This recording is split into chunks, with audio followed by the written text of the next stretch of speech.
ये यूजीसी या ये सरकार, ये ब्यूरोक्रेट चला रहे हैं या नेता चला रहे हैं? यूजीसी यानी यूनिवर्सिटी ग्रांट्स कमीशन यह कहती है कि एक पार्लियामेंट्री कमेटी है, जिस पार्लियामेंट्री कमेटी ने रिकमेंडेशंस दी, जिसकी अध्यक्षता कांग्रेस के नेता राहुल गांधी के पूर्व पॉलिटिकल एडवाइजर और गुरु दिग्विजय सिंह कर रहे थे। और वो रिकमेंडेशंस में इंदिरा जयसिंह, जी हां वही इंदिरा जयसिंह की ये रिकमेंडेशन कि एससी एसटी के साथ ओबीसी भी जोड़ दीजिए और जो जनरल कैटेगरी के हैं, जिनको हिंदी में सवर्ण कहते हैं, उनको सवाल पूछने की भी अनुमति मत दीजिए। ये ठीक है, ये नीड ऑफ द आवर है, ये जरूरत है। और किसी ने आंख नहीं झपकाई, किसी ने पलक नहीं झपकाई, किसी ने पूछा नहीं, किसी ने एक पन्ना नहीं पलटा, ना किसी अफसर ने, ना किसी मंत्री ने। It took the Supreme Court of this country to stop this. Supreme Court को इंटरवीन करना पड़ा, सर्वोच्च न्यायालय को बोलना पड़ा, हमें यह ठीक नहीं लग रहा। सरकार चुप रही, मंत्री चुप रहे, नेता चुप रहे, अफसरशाही चुप रहे। क्यों? क्योंकि एक पार्लियामेंट्री कमेटी की रिकमेंडेशन यूजीसी को दी गई और वो यूजीसी ने आगे ऐसी की ऐसे कर दी। अगर ये इसका एक सबसे बड़ा एग्जाम्पल नहीं कि अफसरशाही कैसे नेताओं को बेवकूफ, नेताओं की आंखों में धूल झोंकने की काबिल है, तो मुझे नहीं पता क्या है। नहीं तो मैं पूरे होशो आवाज में यह नहीं समझ सकता, छोड़िए बीजेपी को, कि कोई भी राजनीतिक दल, any political party for that matter viewers, अपने ही वोट बैंक, अपने ही वोटर को तोड़ेगी। क्यों? यह समझ से परे है कि बीजेपी की सरकार अपने ही ट्रेडिशनल वोटर्स को, अपने ही वोट बैंक को तोड़ेगी। जब प्रधानमंत्री, देश के प्रधानमंत्री नरेंद्र मोदी कह रहे हैं एक हो तो सेफ हो, और वो उस प्रदेश का मुख्यमंत्री जिस प्रदेश पे सबसे ज्यादा इसका असर पड़ेगा, उत्तर प्रदेश, बाबा कह रहे हैं बटोगे तो कटोगे। एक यूजीसी, यूनिवर्सिटी ग्रांट्स कमीशन, एक ऐसे नियम ले आती है जो हिंदुओं को बांट देते हैं, जो तार तार कर देते हैं, बटोगे तो कटोगे को और एक हो तो सेफ।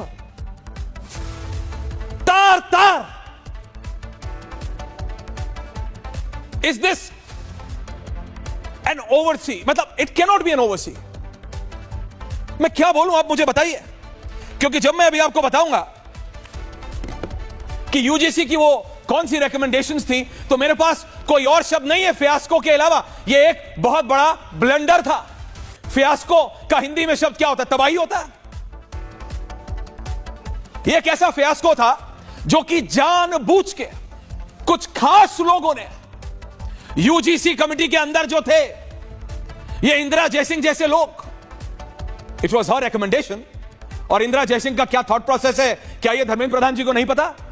क्या यह हायर एजुकेशन के सेक्रेटरी आईएएस विनीत जोशी को नहीं पता, जो कि यूजीसी के भी चेयरमैन है? क्योंकि बाय द वे दर्शकों, यूजीसी के पास एक सेपरेट चेयरमैन नहीं है। क्यों? पूछता है भारत। क्या यह धर्मेंद्र प्रधान जी को जरूरी नहीं लगा? क्या यह भारत की सरकार को जरूरी नहीं लगा? कल को कोई कमेटी कुछ करेगी और अफसर उसे अप्रूव करके पर्चा छाप देगा और देश में आग लग जाएगी, त्राइमाम हो जाएगा। आपने देखा मीम्स कैसे बन रहे हैं सोशल मीडिया, लोग बात कैसे कर रहे हैं। तीन दोस्त खड़े हैं, एक जनरल है, एक एससी एसटी और एक ओबीसी है, एक साथ खा रहे हैं, एक साथ चाय पी रहे हैं, और अचानक यूजीसी की कमेटी आती है, दो बनाम एक हो जाता है, तलवारें खिंच जाती हैं। किस लिए? क्योंकि एक अफसर ने और एक मंत्रालय में कुछ चेक नहीं हुआ, कुछ चेक नहीं हुआ, और बिना चेक हुए यह फियास्को हो गया, यह इतना बड़ा बवंडर छिड़ गया। और यह ऐसा बवंडर हो गया, कोई माने ना माने, ना ये निगले जा रहा था, ना ये उगले जा रहा था। सुप्रीम कोर्ट ने एक फेस सेवर दिया है सरकार को।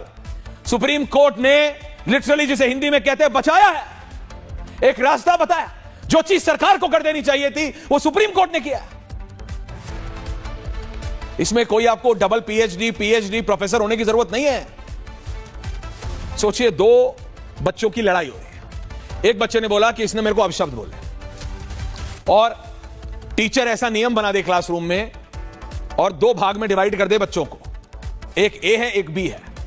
ए वालों को बोल दे कि तुम सुपर बॉयज हो, तुम सुपर गर्ल्स हो, तुम सुपर बच्चे हो, तुम्हारे मार्क्स ओके हो, तुम जो भी करोगे ठीक होगा, तुमसे कभी भी कोई सवाल नहीं पूछा जाएगा, तुम दिन को रात बोल दोगे तो रात होगी, तुम रात को दिन बोल दोगे तो दिन होगा।